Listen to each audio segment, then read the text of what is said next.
In the ancient days of Israel, when the judges ruled, something happened that would forever change the story of one family. This isn't just a story of loss and sorrow, but one of choices, loyalty, and a love that crossed boundaries. It's the story of a foreign woman named Ruth, who left everything she knew behind to follow her mother-in-law to an unknown land. A story that shows us how God works through even the most difficult circumstances to carry out his greater plans. Let's go back in time and meet this family from Bethlehem who, fleeing hunger, found more than they ever expected in a foreign land. And let's discover how a young Moabite woman became a vital part of God's people's story. The book of Ruth opens in hard times. As Ruth 1:1 says, "In the days when the judges ruled, there was a famine in the land. So a man from Bethlehem in Judah, together with his wife and 2 sons, went to live for a while in the country of Moab." Ironically, Bethlehem, whose name means house of bread, had no food, so a man named Elimelech decided he had to protect his family. Elimelech didn't make that decision lightly. The famine in Israel was severe, and many were suffering.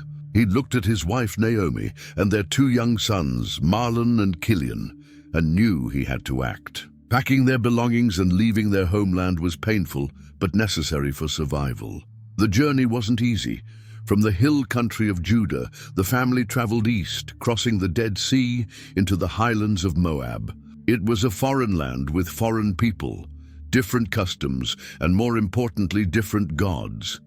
The Moabites were traditionally enemies of Israel, descendants of Moab, the child born from Lot's incestuous relationship with his eldest daughter.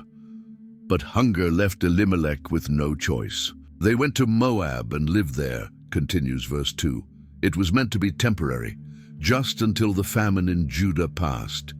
They settled there as foreigners in a strange land. Elimelech worked hard to support his family while Naomi raised the boys, teaching them the traditions of their people, even in exile. Years went by. Mahlon and Chilion grew up strong in Moab. They learned the local language, made friends among the Moabites, and adapted to their new life. Then something unexpected happened. As verse 3 tells us, now Elimelech, Naomi's husband, died, and she was left with her 2 sons. Elimelech's death changed everything. Suddenly, Naomi was a widowed foreigner in a land not her own.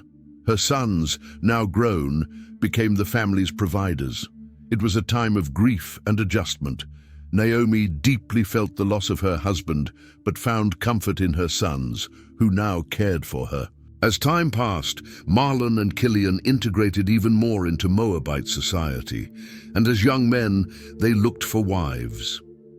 Verse 4 tells us, they married Moabite women, one named Orpah and the other Ruth, after they had lived there about 10 years. Mahlon married Ruth, a kind and hard-working young woman. Chilion chose Orpah, equally devoted. These Moabite women were welcomed into the family and learned much from Naomi about the ways of Israel. Though they came from a people who worshipped other gods, they respected the customs of their new family. The households lived in relative harmony. The daughters-in-law helped Naomi with daily chores, and everyone worked together to build a life in Moab. But the happiness didn't last. Both Mahlon and Chilion also died, and Naomi was left without her 2 sons and her husband, says verse 5. Tragedy struck Naomi's house once again. First she lost her husband, and now her 2 sons. We don't know exactly how they died, whether from illness or accident. The Bible doesn't say. We only know the grief hit this family hard. 3 women, all widows, sharing the same house and the same sorrow. For Naomi, it felt like her entire world had collapsed. She was in a foreign land with no husband, no sons, no grandchildren, only her 2 Moabite daughters-in-law who were also grieving their young husbands. The 3 women leaned on one another in mourning, but the future looked bleak. In a society where women depended on men to survive, 3 widows together faced an uncertain path. After the death of her sons, Naomi entered a time of darkness. The nights were long, and the mornings brought only memories of all she had lost. But then one day news arrived, news that brought a glimmer of hope. As Ruth 1:6 says, when Naomi heard in Moab that the Lord had come to the aid of his people by providing food for them, she and her daughters-in-law prepared to return home from there. The famine in Israel had ended. God had remembered his people and blessed the land with abundant harvests once more. For Naomi, it felt like a calling.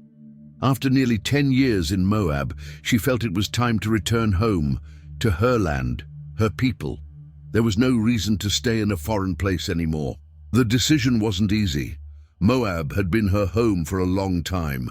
Her husband and sons were buried there. The land held memories, some sweet, some bitter. But Bethlehem was calling her back. There, she had relatives, friends from her youth, people who knew her before all the pain. Naomi packed up what little she had left. Years of hardship had taken nearly everything. Orpah and Ruth helped her gather what they could carry for the long journey ahead. The three women began walking the road back to Judah. But as they traveled, Naomi started thinking about the future of her daughters-in-law. They were young, beautiful, with their whole lives ahead of them. Why should they follow her, an old, bitter woman, to a land they didn't know?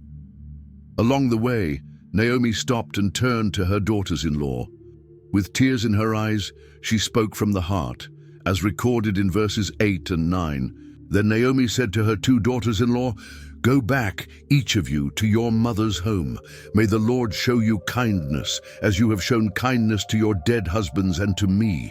May the Lord grant that each of you will find rest in the home of another husband." Naomi was thinking about what was best for the young women. In Israel, they would be foreigners, Moabite women, viewed with suspicion. But in Moab, they were known, had family, and could start over, remarry, have children. So, with a mother's love, Naomi blessed them and kissed them goodbye, preparing to continue her journey alone. Then they wept aloud, says verse 9. The three women had shared so much joy, sorrow, grief. Saying goodbye was not easy. The bond between them ran deep, but Orpah and Ruth resisted the idea of leaving Naomi. "No," they said, "we will go back with you to your people," as verse 10 records. Naomi, however, insisted. She knew the chances of her daughters-in-law finding new husbands in Israel were slim to none. Verses 11 to 13 lay out her reasoning. But Naomi said, "Return home, my daughters. Why would you come with me? Am I going to have any more sons who could become your husbands? Return home, my daughters. I am too old to have another husband. Even if I thought there was still hope for me, even if I had a husband tonight and then gave birth to sons, would you wait until they grew up? Would you remain unmarried for them? No, my daughters. It is more bitter for me than for you, because the Lord's hand has turned against me." Naomi's words were harsh, but realistic. According to Israelite law, a man's brother was supposed to marry the widow to carry on the family line. But Naomi had no more sons to offer Orpah and Ruth. And even if she married again and had children, how long would they have to wait for those boys to grow up? It was a hopeless dream. Once again, the three women wept, feeling the pain of their looming separation. And then Orpah made her choice. At this, they wept aloud again. Then Orpah kissed her mother-in-law goodbye, but Ruth clung to her, says verse 14. Orpah kissed Naomi goodbye through her tears. It wasn't an easy decision, but it was a practical one. She would return to her mother's house, just as Naomi had advised. She would go back to her people, her customs, her gods, and give herself a chance to start anew. Naomi didn't judge her. On the contrary, she used Orpah's choice to try one last time to convince Ruth. "Look," said Naomi, "your sister-in-law is going back to her people and her gods.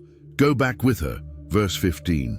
It was Naomi's final attempt to release Ruth from a duty she felt was too heavy for someone so young. As Orpah faded into the distance on her way back to Moab, Ruth remained by Naomi's side. There was something special about this young Moabite woman, a quiet determination that went beyond the ordinary. Even with Naomi's repeated urging to turn back, Ruth did not waver. Then came a moment that would echo through the ages. Ruth looked into Naomi's eyes and spoke words that revealed the depth of her commitment. As recorded in Ruth 1:16-17, but Ruth replied, "Don't urge me to leave you or to turn back from you. Where you go, I will go, and where you stay, I will stay. Your people will be my people, and your God my God. Where you die, I will die, and there I will be buried. May the Lord deal with me, be it ever so severely, if even death separates you and me." Ruth's words weren't just poetic. They were a solemn vow, a declaration of loyalty that went far beyond typical family bonds. She wasn't merely choosing to stay with Naomi, she was choosing to give up everything she had known, her homeland, her people, her traditions, even the gods she grew up worshipping. Your people will be my people, and your God, my God.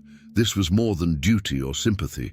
Ruth had been touched by the faith of Naomi's family during the years they had lived together. She had seen something in Israel's God that the gods of Moab didn't offer, and now she was ready to fully embrace that new identity. Naomi was speechless in the face of such love and loyalty. Verse 18 tells us, when Naomi realized that Ruth was determined to go with her, she stopped urging her. There was nothing more to say.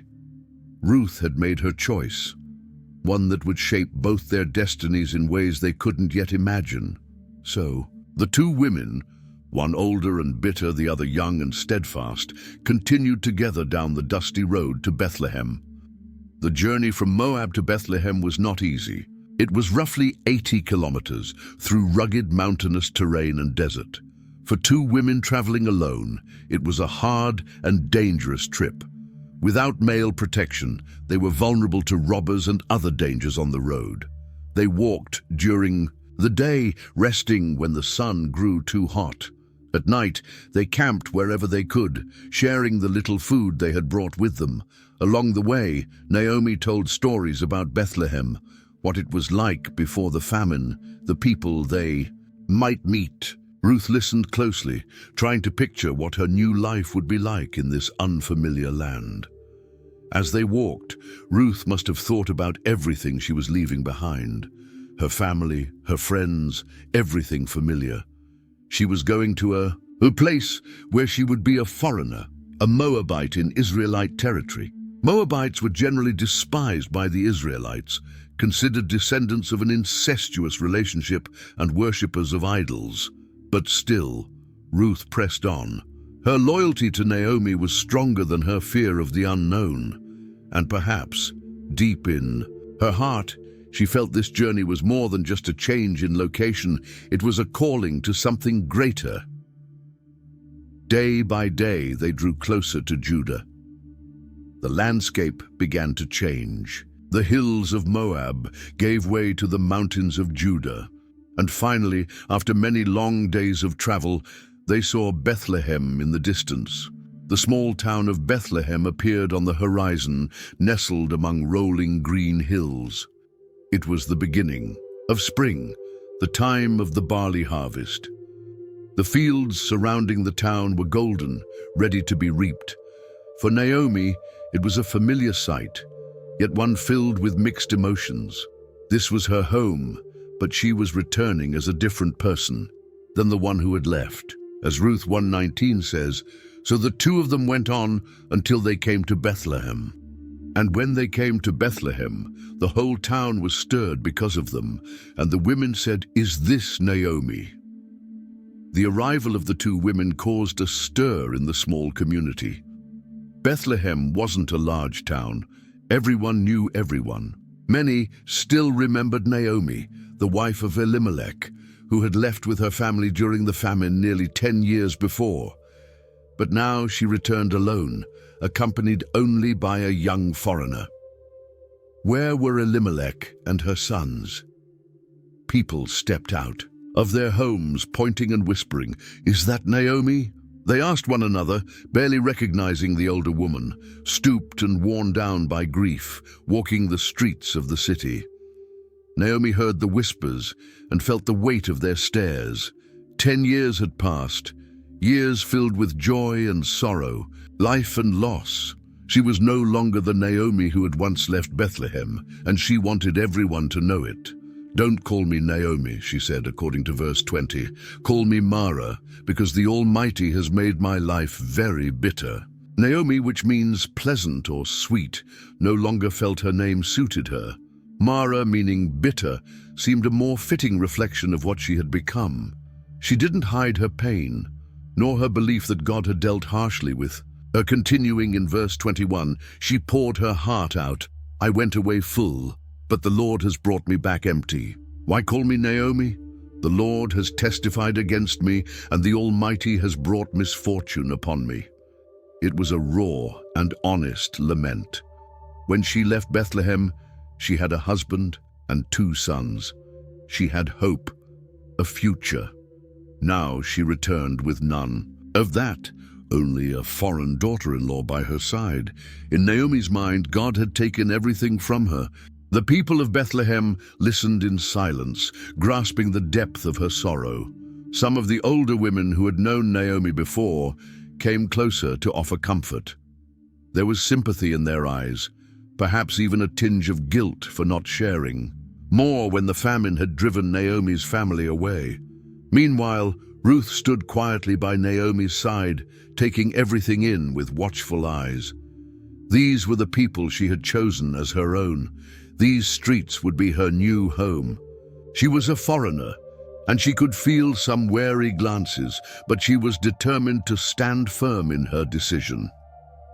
Verse 22 closes the first chapter with, "So Naomi returned, and Ruth the Moabite, her daughter-in-law, with her, who returned from the country of Moab.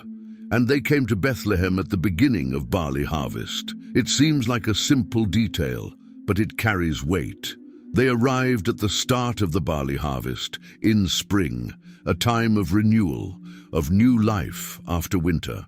For many in Israel, it was also a time of celebration, marked by the feast of Passover. But for Naomi and Ruth, it was above all a time of uncertainty.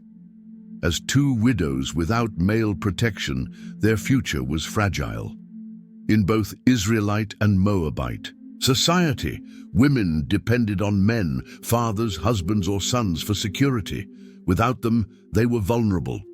They needed a place to stay. Maybe Naomi still had some family property in Bethlehem, though it had likely been abandoned or taken over after so many years. In any case, they needed food, which meant they would have to work. Thankfully, Israelite law included provisions for the poor, widows, and foreigners. One of those laws was gleaning. Harvesters were instructed not to pick up the grain that fell during the harvest, leaving it instead for those in need. As Leviticus 23:22 says, "When you reap the harvest of your land, you shall not reap your field right up to its edge, nor shall you gather the gleanings after your harvest. You shall leave them for the poor and for the sojourner." For Ruth and Naomi, this law would be a lifeline in the days ahead. The harvest was beginning, and with it, a chance not to go hungry. That first night in Bethlehem, as they settled into some humble corner, Ruth and Naomi must have talked about what they would do next. The young Moabite woman, used to hard work, likely volunteered to go to the fields. Naomi, familiar with her people's customs, probably explained how gleaning worked, and so ended their first day back in Bethlehem. Weary from the long journey, facing an uncertain future, yet somehow they were home. For Naomi, it was a bitter return to a place full of memories. For Ruth, it was the start of a new life in a foreign land, among a people she now called her. And the sun had barely risen when Ruth got up that morning. She looked at Naomi, still asleep, and decided not to wait any longer.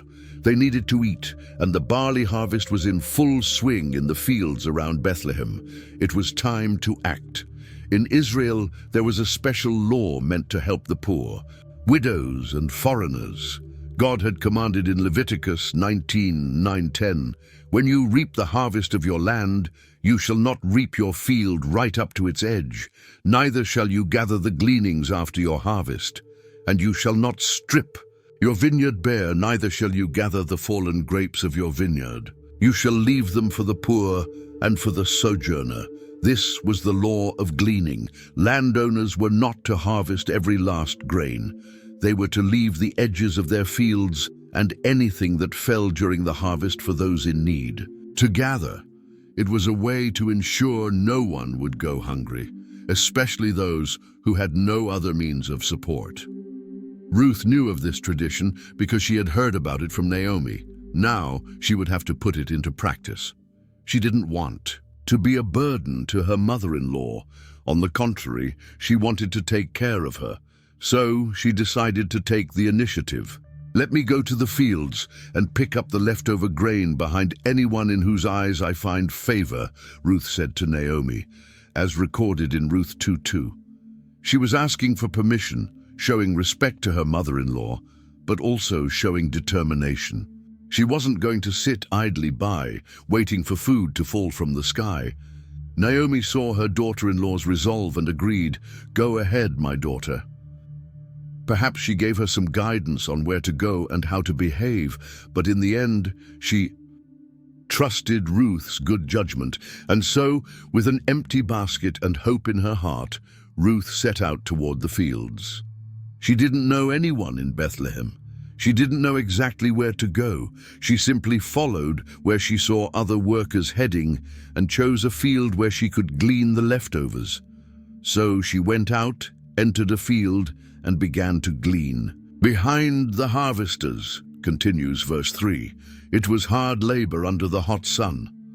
Ruth bent down to pick up every bit of grain she could find, placing each one carefully into her basket. Her body ached, but she pressed on, thinking of Naomi and the food they needed. What Ruth didn't know at that moment was that out of all the fields in Bethlehem, she had entered the field of Boaz. As verse 3 continues, "As it turned out, she was working in a field belonging to Boaz, who was from the clan of Elimelech." As it turned out is how the text describes it, but it would soon become clear that there was much more behind this so-called coincidence. Boaz wasn't just any landowner. He was a wealthy and influential man in Bethlehem, and more importantly, he was a relative of Elimelech, Naomi's deceased husband. He was a kinsman redeemer, someone who, under Israelite law, had responsibilities toward the family of a deceased relative. As Ruth worked, the other gleaners, and even some of the hired workers, began to notice the foreign woman. Her appearance, her way of speaking, everything about her made it obvious that she wasn't an Israelite. Some might have been hostile, others simply curious. But Ruth stayed focused on her task, respectful yet resolute. She worked tirelessly, picking up grain, one stalk at a time without rest. The other gleaners came and went, but Ruth had been there since early morning, without stopping, as Boaz's foreman would later point out. And then right on time, Boaz arrived at the field to check on the harvest. It was just an ordinary day for him, until his eyes landed on the unfamiliar young woman working so diligently among the gleaners. Boaz arrived from the town and greeted his workers with kind words. "The Lord be with you," he said. And they replied, "The Lord bless you," as recorded in Ruth 2:4. It was clear that Boaz was not just a boss, but a respected man who respected others, a man who feared God and honored him even in his daily greetings. As he oversaw the work, something, or rather someone, caught his attention. A young woman he didn't recognize was gleaning in his field. There was something different about her, about the way she worked, her perseverance. Curious, Boaz approached the harvest overseer. "Whose young woman is that?" he asked as we read in verse 5. It was a simple question, but it would set several lives on a new path. The overseer responded, explaining what he knew about the newcomer. "She is the Moabite who came back from Moab with Naomi. She said, 'Please let me glean and gather among the sheaves behind the harvesters.' She came into the field and has remained here from morning till now, except for a short rest in the shelter." Verses 6 and 7. The overseer not only identified Ruth but also highlighted her work ethic.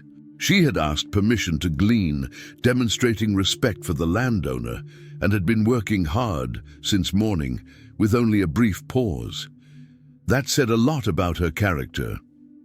Boaz had already heard about Naomi's return to Bethlehem. He knew she was the widow of his relative Elimelech, and now here was the Moabite daughter-in-law he had also heard rumors about, the foreign woman who had chosen to leave her homeland to follow her elderly mother-in-law. Moved by compassion and admiration, Boaz decided to speak to Ruth himself. He approached her with respect and kindness, treating her not as a stranger or someone beneath him, but as someone worthy of care and attention. "Listen, my daughter," he said to Ruth, as we see in verse 8, "don't go and glean in another field, and don't go away from here. Stay here with the women who work for me." Boaz not only allowed her to glean in his field, he explicitly invited her to stay, offering her protection and the special privilege of staying close to his female workers. And he continued in verse 9, "Watch the field where the men are harvesting, and follow along after the women. I have told the men not to lay a hand on you, and whenever you are thirsty, go and get a drink from the water jars the men have filled." Boaz wasn't just giving her permission, he was actively ensuring her safety.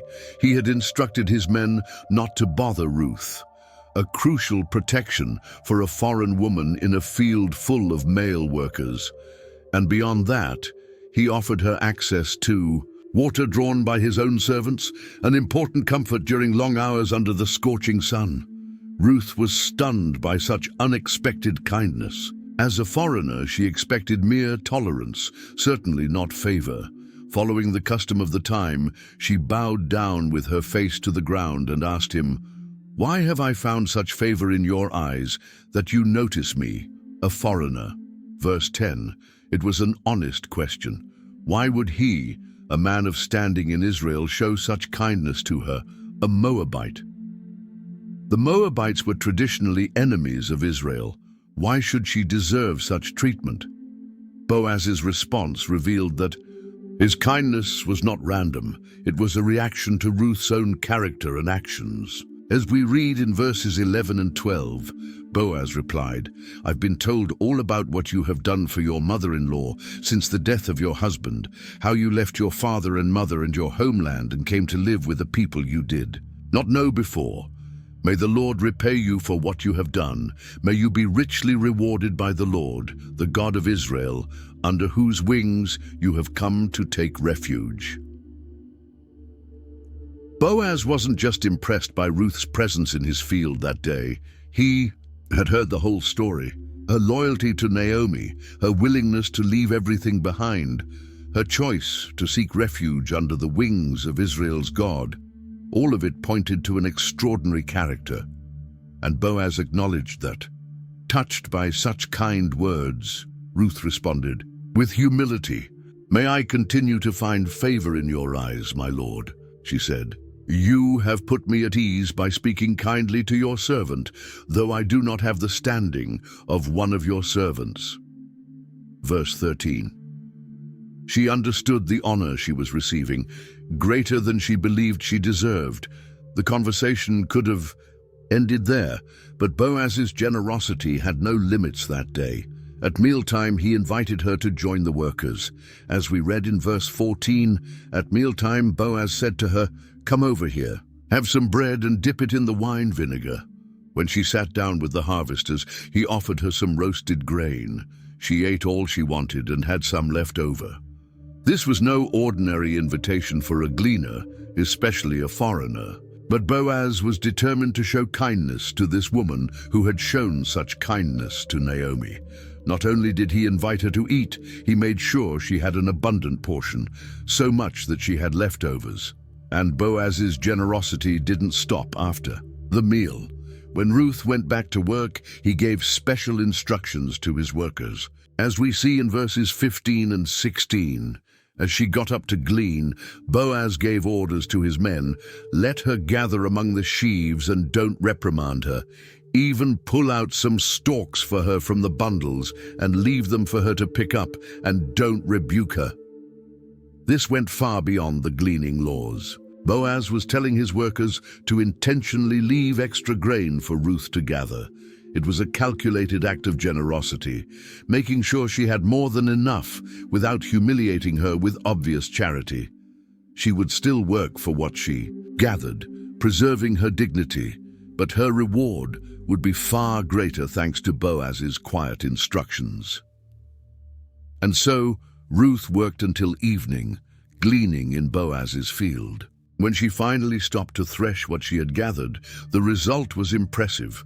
It amounted to about an ephah of barley, verse 17 says. That was a significant amount, enough to feed Ruth and Naomi for several days, much more than any ordinary gleaner could expect in a day's work. With this precious treasure, Ruth returned to the city, eager to share not only the food she had collected, but also the story of the extraordinary day she had just experienced. When Ruth came home carrying her sack of barley, Naomi could hardly believe how much she had gathered. "Where did you glean today? Where did you work? Blessed be the man who took notice of you." Ruth 2:19. It wasn't normal for a gleaner to collect so much in one day. Naomi realized that someone had clearly shown Ruth special favor. Ruth then told the full story, her work in the field, the encounter with Boaz, and the kindness he had shown. "The name of the man I worked with today is Boaz," she said, not realizing the weight that name would carry for Naomi. Naomi's face lit up with renewed hope. "The Lord bless him," Naomi exclaimed in verse 20. "He has not stopped showing his kindness to the living and the dead." Then she revealed something Ruth didn't know. "That man is our close relative. He is one of our guardian redeemers." Naomi saw something Ruth, as a foreigner, wouldn't fully grasp. Boaz wasn't just a kind man who had helped a widow in need. He was a goal, a kinsman redeemer, someone who, under Israelite law, had the right and even the duty to redeem a deceased relative's family. Mosaic law provided that when an Israelite man died without children, his brother or nearest relative should marry the widow and give her a child who would carry on the name and inheritance of the deceased. This is known as the Levirate law, found in Deuteronomy 25:5-6. If brothers are living together and one of them dies without a son, his widow must not marry outside the family. Her husband's brother shall take her and marry her and fulfill the duty of a brother-in-law to her. The first son she bears shall carry on the name of the dead brother so that his name will not be blotted out from Israel. In addition, the goal also had the responsibility of redeeming any family land that had been sold due to poverty, as outlined in Leviticus 25:25. If one of your fellow Israelites becomes poor and sells some of their property, their nearest relative is to come and redeem what they have sold. Naomi saw in Boaz a hope not only for immediate provision, but for their future.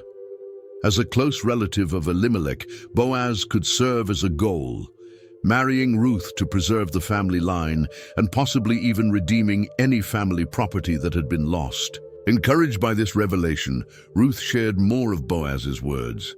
"He even said to me, 'Stay with my workers until they finish harvesting all my grain.'" Verse 21. He had offered ongoing protection, not just for a day, but for the entire harvest season. Naomi saw in this a divine opportunity and encouraged Ruth to accept it. "It is good, my daughter, that you go out with his young women, so that you are not found in another field." Verse 22. It was safer and wiser for Ruth to remain in Boaz's field, where she was protected and favored, rather than risk herself among strangers elsewhere. So following Naomi's counsel, Ruth stayed close to the young women of Boaz, gleaning until the end of the barley and wheat harvests, and she lived with her mother-in-law, verse 23. For weeks, Ruth worked in Boaz's fields, always under his protection, always returning home with enough food for herself and Naomi. It was a season of stability and security after so much hardship. But as the harvest came to an end, Naomi knew they had to start thinking long-term. Gleaning was a temporary solution. What would happen when there was no more harvest? How would two widows survive the winter without a provider?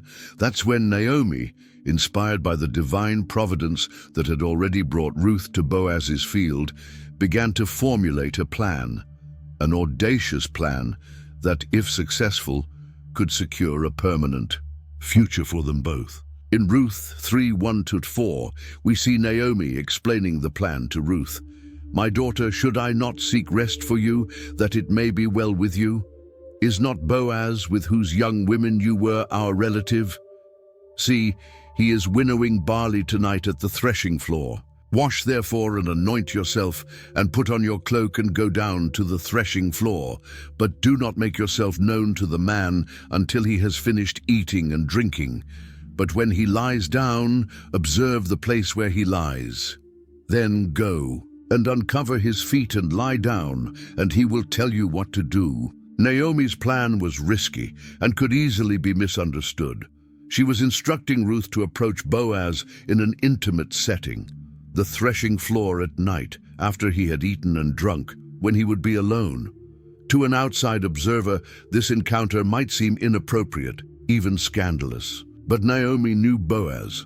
She knew his character, his integrity, his kindness, and she knew the law of Israel. By instructing Ruth to uncover Boaz's feet and lie down, Naomi was essentially guiding her to present herself as eligible for marriage under the Levirate law. It was a symbolic gesture, a quiet reminder to Boaz of his role as kinsman redeemer.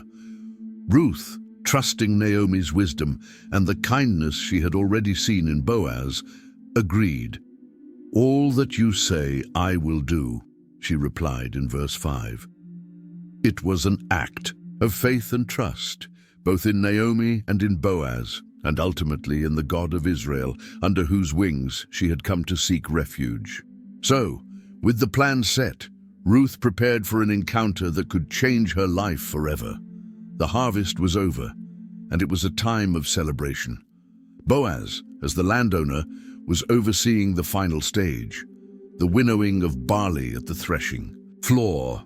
It was a joyful moment, one of abundance after weeks of hard work. In Ruth 3:7 we read, "When Boaz had eaten and drunk, and his heart was merry, he went to lie down at the end of the heap of grain. Then she came softly and uncovered his feet and lay down." Boaz was not drunk, just content after a good meal, celebrating the successful end of the harvest. The threshing floor was typically an open space on a hilltop where grain was separated from chaff by the wind. During this time, it was common for landowners to sleep nearby to guard the freshly processed grain from theft. Boaz, following custom, prepared to spend the night beside his harvest. Ruth followed Naomi's instructions to the letter. She had washed, anointed herself, and put on her best clothes. She waited until everyone had fallen asleep and Boaz had laid down. Then quietly, she came softly, approached Boaz, uncovered his feet, and lay down. This was not a seductive act, as modern eyes might misread it. It was a formal request, a silent reminder to Boaz of his role as redeemer.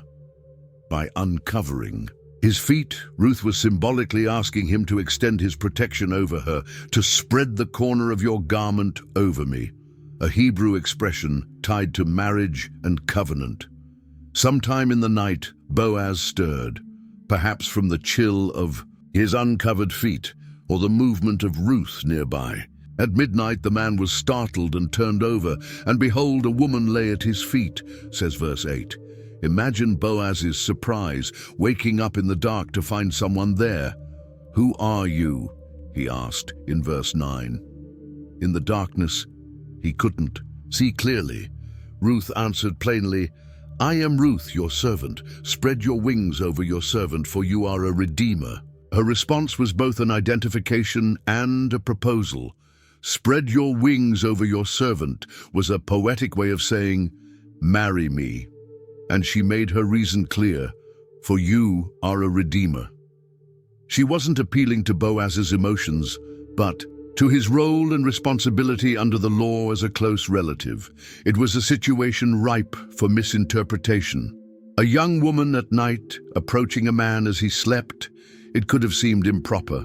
But Boaz understood exactly what Ruth was doing. He saw the honor, the courage, the purity in her request. Boaz's response in verses 10-11 reveals his integrity and deep respect for Ruth. May you be blessed by the Lord, my daughter. You have made this last kindness greater than the first, in that you have not gone after young men, whether poor or rich. And now, my daughter, do not fear. I will do for you all that you ask, for all my fellow townsmen know that you are a worthy woman. Boaz didn't see Ruth's request as presumptuous or scandalous, but as a beautiful act of loyalty, both to Naomi and to the memory of Ruth's late husband. He praised her for not chasing after younger men, whether wealthy or not, but for honoring the law of Israel and seeking the kinsman redeemer. And he affirmed her virtue before all the people of my town know that you are a woman of noble character. But there was a complication. Boaz, a man of integrity who respected the law, revealed to Ruth, it is true that I am a guardian redeemer of your family, but there is another who is more closely related than I. Verse 12. According to Israelite law, the duty of redeeming, marrying the widow and preserving the family line first fell to the closest relative. Boaz couldn't simply bypass this other relative's rights. He had to follow the proper legal process, ensuring that everything was done decently and in order, as the Apostle Paul would later put it. So Boaz assured Ruth that he would take care of the matter the very next morning. Stay here for the night, and in the morning, if he wants to do his duty as your guardian redeemer, good, let him redeem you. But if he is not willing, as surely as the Lord lives, I will do it. Lie here until morning. Verses 13-14. Ruth trusted Boaz and stayed at his feet until dawn. But Boaz, concerned about Ruth's reputation, made sure she left before anyone could see her. She got up before anyone could be recognized, and he said, no one must know that a woman came to the threshing floor. Verse 14. Before she left, Boaz offered her another act of generosity. Bring me the shawl you are wearing, and hold it out. When she did so, he poured into it 6 measures of barley and placed it on her. Verse 15. It was a generous gift, yet another sign of his commitment to care for Ruth and Naomi, regardless of the outcome of his discussion with the other redeemer. So, Ruth returned home not just with a tangible gift from Boaz, but with the promise that he would personally take charge of her situation. The encounter at the threshing floor, risky as it had been, was a success. Now everything hinged on how Boaz would deal with the other guardian redeemer. Early the next morning, Boaz went to the town gate. This wasn't just a place people passed through. It was the center of public life in Bethlehem, where business, legal decisions, and social meetings took place. It was the right place to handle legal matters like the one Boaz had in mind. In Ruth 4:1-2 we read, meanwhile Boaz went up to the town gate and sat down there just as the guardian redeemer he had mentioned came along. Boaz said, "Come, over here, my friend, and sit down." So he went over and sat down. Boaz took 10 of the elders of the town and said, "Sit here," and they did so. Boaz didn't refer to the other relative by name, simply calling him friend. This wasn't out of disrespect, but possibly because, as we'll see, the man would not fulfill his role as redeemer, and so his name was not deemed worthy of remembrance. Boaz gathered 10 of the town's elders to witness the transaction. The number was significant. It ensured everything would be done legally with reputable witnesses. Boaz was committed to following every proper step so that his union with Ruth would be lawful and above question. Once everyone was gathered, Boaz presented the matter to the closer relative. Naomi, who has come back from Moab, is selling the fair piece of land that belonged to our relative Elimelech. I thought I should bring the matter to your attention and suggest that you buy it in the presence of these seated here and in the presence of the elders of my people. If you will redeem it, do so, but if you will not tell me, so I will know. For no one has the right to do it except you, and I am next in line. Verses 3-4. Boaz initially mentioned only the land that had belonged to Elimelech. According to Israelite law, when a family was forced to sell land due to poverty, a close relative had the right, and even the duty, to redeem or repurchase it, keeping it within the family. This was part of the responsibility of the goal, the family redeemer. Seeing a chance to expand his property, the relative quickly replied, "I will redeem it." Verse 4. He seemed willing to fulfill his duty, at least regarding the land. But then Boaz revealed the added condition, the part he had deliberately saved for last.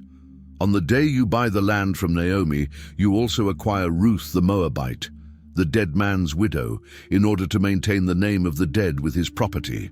Verse 5, this was the true test. Boaz clarified that with the land came the obligation to marry Ruth, in order to raise up the name of the deceased upon his inheritance.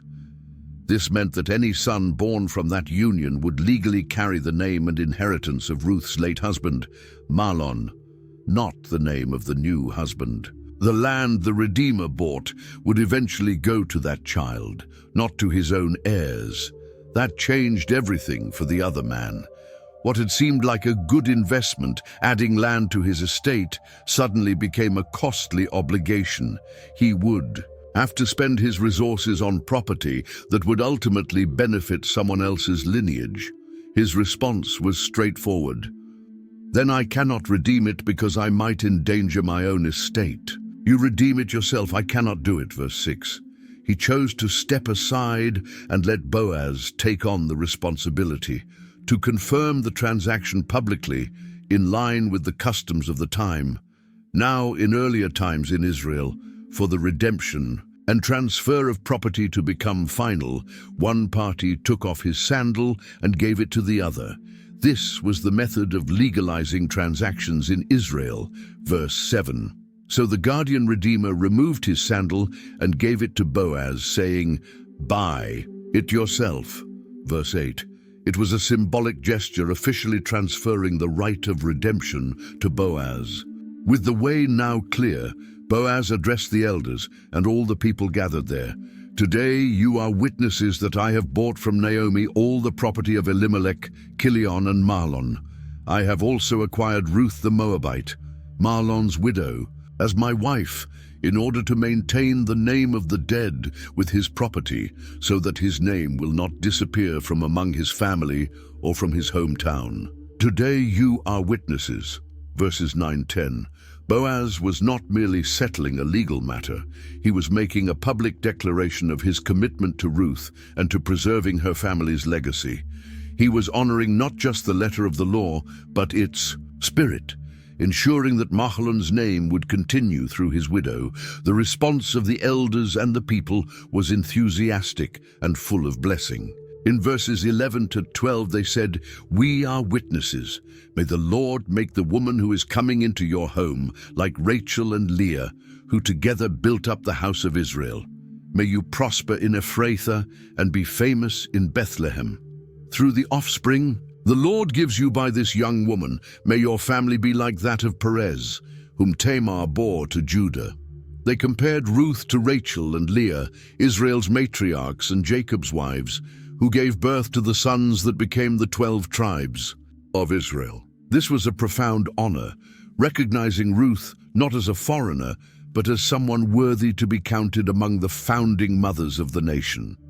They also mentioned Tamar and Perez, recalling another story where a family line was preserved under unusual circumstances. Tamar, a widow who was denied her rights under Levirate law, eventually conceived by Judah, her father-in-law, and gave birth to Perez, an important ancestor in the tribe of Judah. The negotiation at the city gate concluded with great acclaim. The way was now clear for Boaz and Ruth to marry, legally and with the blessing of the entire community. What had begun as a simple act of gleaning in a field had, through divine providence, turned into a union that would be remembered for generations. So Boaz took Ruth, and she became his wife, says Ruth 4:13. The text records the marriage simply and humbly, sealing Boaz and Ruth's destiny. We're given no details about the ceremony itself, but it's clear that it took place with full recognition and approval from the community, following the legal process at the city gate. Boaz, a respected and prosperous man of Bethlehem, and Ruth, the Moabite outsider who had shown such loyalty and virtue, were now joined. It was an unlikely union, one that, unbeknownst to them at the time, would play a crucial role in the story of Israel, and eventually the world. And he made love to her, and the Lord enabled her to conceive, and she gave birth to a son, the verse continues. A special blessing rested on this marriage, Ruth's pregnancy. For a woman who had been married to Mahlon for years without bearing children, the Bible doesn't explicitly mention infertility, but it's implied since she had no children when Mahlon died.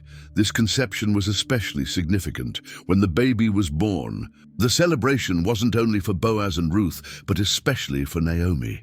The women of the town came to congratulate her, saying, "Praise be to the Lord, who this day has not left you without a guardian redeemer. May he become famous throughout Israel.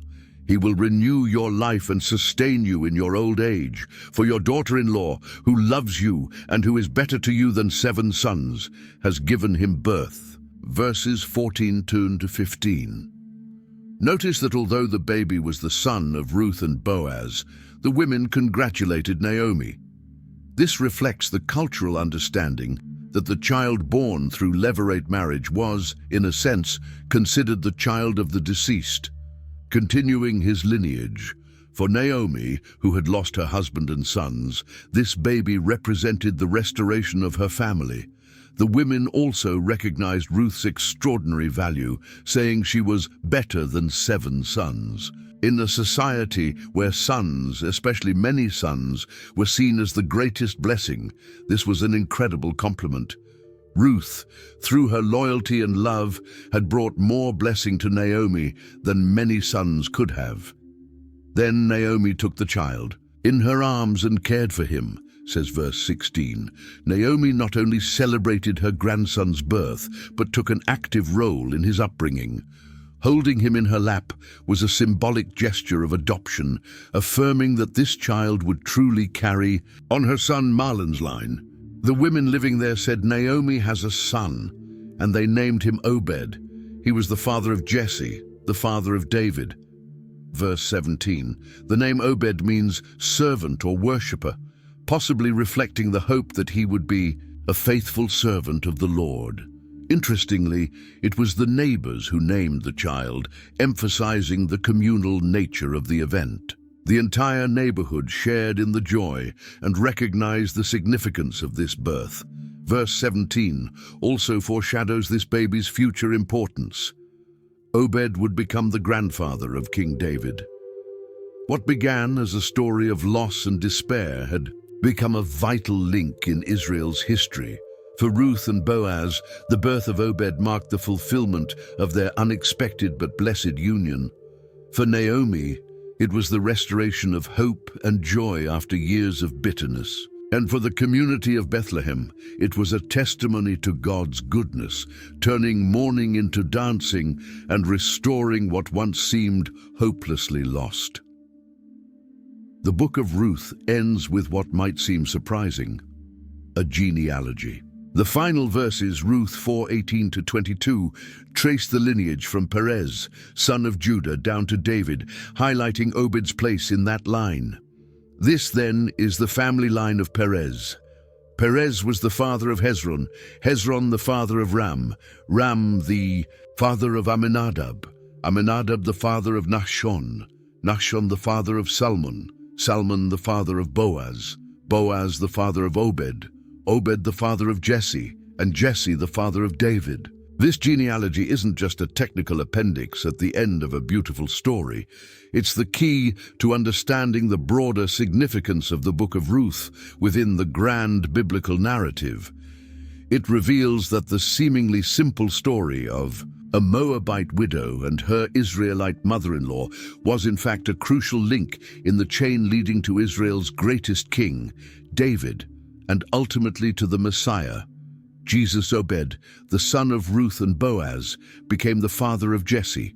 And Jesse, as all Israelites knew, was the father of David, the greatest king of Israel, the man after God's own heart. Thus Ruth, a foreign Moabite woman, became the great-grandmother of King David, included in Israel's royal lineage. This revelation becomes even more astonishing when we recall that the Moabites were generally despised by the Israelites. They were descendants of Moab, the child born from the incestuous relationship between Lot and his eldest daughter, as recorded in Genesis 19:37.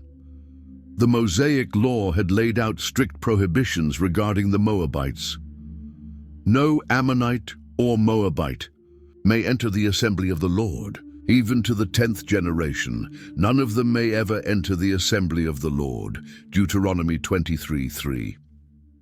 And yet, here was Ruth, not only accepted into the community of Israel, but honored as an ancestor of King David. It's a powerful testament that faithfulness to God and his people can transcend ethnic boundaries and historical prejudices. Later, when the Gospel of Matthew records the genealogy of Jesus Christ, Ruth is explicitly mentioned. Boaz was the father of Obed by Ruth, Obed the father of Jesse, Matthew 1:5. She is one of only 5 women named in Jesus' genealogy, highlighting her extraordinary significance in the story of redemption. Ruth's inclusion in the Messiah's lineage underscores several crucial truths: that God often works through the unlikely and the marginalized, that true faith, not ethnic heritage, determines who belongs to God's people, and that human history, with all its tragedies and triumphs, is guided by a providential God who weaves everything together to fulfill his greater purposes. The story of Ruth isn't just a historical account or a beautiful narrative. It's filled with deep spiritual lessons that have echoed through the ages. First, we see how God can use unlikely people for his purposes. Ruth was a foreigner, a Moabite, traditionally excluded from Israel's assembly. She had no status, no wealth, no power. And yet, God used her as a critical link in the lineage that would lead to the Messiah, as 1 Corinthians 1:27-28 says, "But God chose the foolish things of the world to shame the wise. God chose the weak things of the world to shame the strong. God chose the lowly things of this world and the despised things, and the things that are not, to nullify the things that are." Ruth's inclusion in Jesus' lineage emphasizes that God's plan of salvation was always meant to include all nations, not just Israel. As God promised Abraham, "Through you all the families of the earth will be blessed." Genesis 12:3. Through Ruth, a Moabite, became part of Jesus' genealogy, foreshadowing the time when people from every nation, tribe, people, and language, Revelation 7:9, would stand before God's throne. The story also presents a powerful parallel between Boaz's role as a kinsman redeemer and the role of Jesus Christ as our Redeemer. Just as Boaz paid a price to redeem Elimelech's inheritance and marry Ruth, Jesus paid the ultimate price to redeem us from sin and bring us into a covenant relationship with himself. As Paul writes in Ephesians 1:7, "In him we have redemption through his blood, the forgiveness of sins, in accordance with the riches of God's grace." Boaz was a close relative with the right to redeem. Similarly, Jesus, through his incarnation, became our human brother, able to represent us and redeem us. As Hebrews 2:11 says, both the one who makes people holy and those who are made holy are of the same family. So Jesus is not ashamed to call them brothers and sisters. Divine providence is another central theme in Ruth's story. Ruth just so happened to choose Boaz's field to glean in, just so happened to arrive in Bethlehem at the start of the harvest, just so happened to encounter Boaz at the threshing floor, and the other relative just so happened to decline his right to redeem. All of these coincidences point to God's invisible hand guiding the events to fulfill his purpose. As Proverbs 16:9 puts it, the heart of man plans his way, but the Lord establishes his steps. Finally, the story shows how small acts of faithfulness can have eternal impact. When Ruth declared, "Your people will be my people and your God will be my God," she couldn't have known that this decision would place her in the lineage of the Messiah. Her choice to remain loyal to Naomi and to the God of Israel had consequences she could never have foreseen. In the same way, our seemingly small daily decisions to be faithful, though they may appear insignificant, can carry weight far beyond what we can imagine.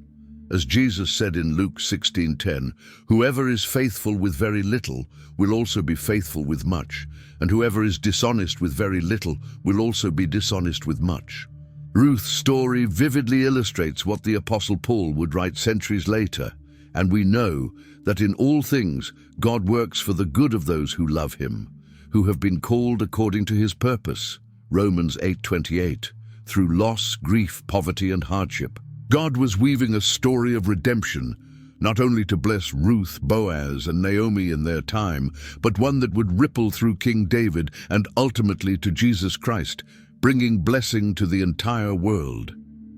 If this story touched your heart today, don't keep it to yourself. Share this video with someone who needs to be reminded that God is working behind the scenes in our lives. Maybe it's a friend going through a hard time, or a family member who needs to hear again about God's faithfulness. If you're not yet subscribed to the channel, this is the perfect moment to join our family. Hit that subscribe button now so you don't miss any of our Bible stories, and most importantly, turn on the notification bell so you'll be alerted every time we post a new video. What did you think of Ruth's story? Which part moved you the most? Tell us in the comments below. We'd love to hear from you. Your voice matters. And don't forget to like this video so it can reach more people with this beautiful message of hope and redemption. See you in the next video, where we'll keep exploring the wonderful stories of the Bible and their connection to the coming of Jesus Christ. May God bless you and your family.